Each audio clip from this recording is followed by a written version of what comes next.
happiest period of my life is now. Do you know what I mean? Like, it's now because I have more control.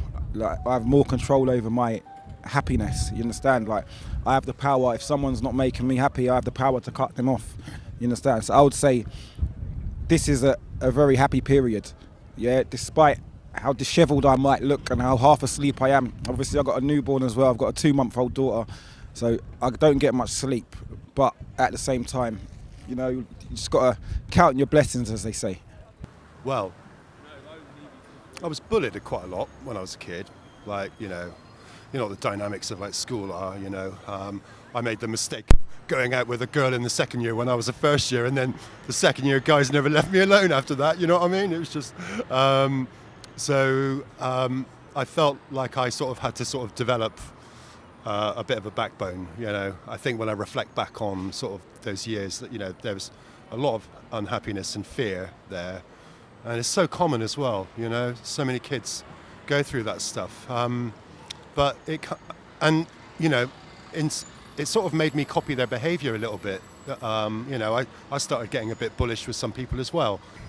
It's an odd way of trying to connect, like to someone. It's like, I want you to feel the way that I feel, or something. You know what I mean? It's kind of strange. But I think once I'd left school, oddly, all of those experiences like kind of pushed me sort of moralistically in the correct way. You know what I mean? Instead of like getting into trouble and sort of becoming a bit like that, I kind of flipped and sort of became really academic and absorbed in education, especially music. Taught myself piano. So strange, isn't it, how such negative experiences can go the opposite way.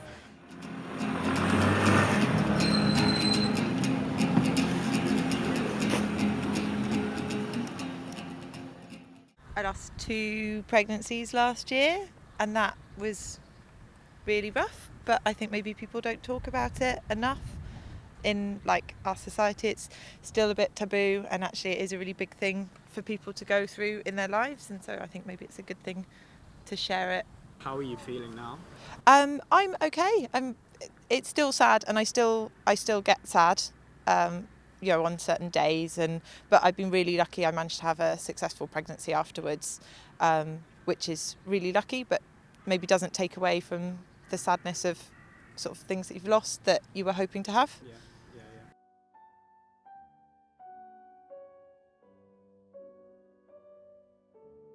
Well, I'm living a homeless life. What are you doing? Same, living a homeless life. Sitting in the park, chatting to Having you. barbecues. Yeah, chilling. Having a drink. Having a smoke. Happiest moment of my life is when I see my little girl for the first time. Yeah, that was a happy moment of my life. I'm a little boy, but obviously his circumstances have changed. Yeah, I was thinking it though. But yeah, that's probably the happiest moment of my life, when I see my 2 children for the first time. Saddest moment of my life? It's a hard one. Very hard one. No. Well, probably kids and nan, I would say. Yeah, my children and my nan and granddad, yeah. But I'd rather not go into the situation, because you'll probably be here for about 6-7 days to listen to it. Yeah, because something tragic happened to my children. But yeah, I'd rather that's about it.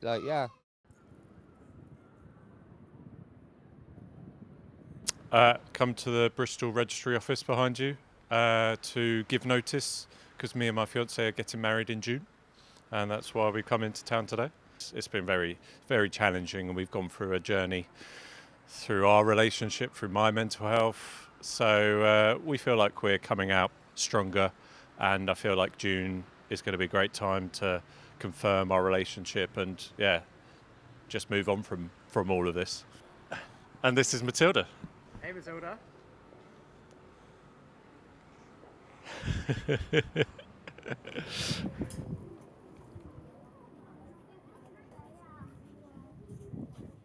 I lived in Russia for a year, and I was living in a city where no one spoke English, and my Russian is not very good, and it was really hard to make friends. And I met this Russian girl, and we got on really well, and ended up staying in her flat for most of the time. She lived with just her mum, and she was older than me. On her passport it said born in the USSR, which I just thought was funny to be dating someone born in a country that doesn't even exist anymore. And we just had a really nice, we knew, you know, that it was only going to be for a month because I was going back to England after that, and it's really hard to leave Russia. So we knew it was only going to be for a month, but we just had a really nice time together, going around the zoo and going to, what's that donut chain? Dunkin' Donuts. Dunkin' Donuts. She loved Dunkin' Donuts. Saddest time of my life.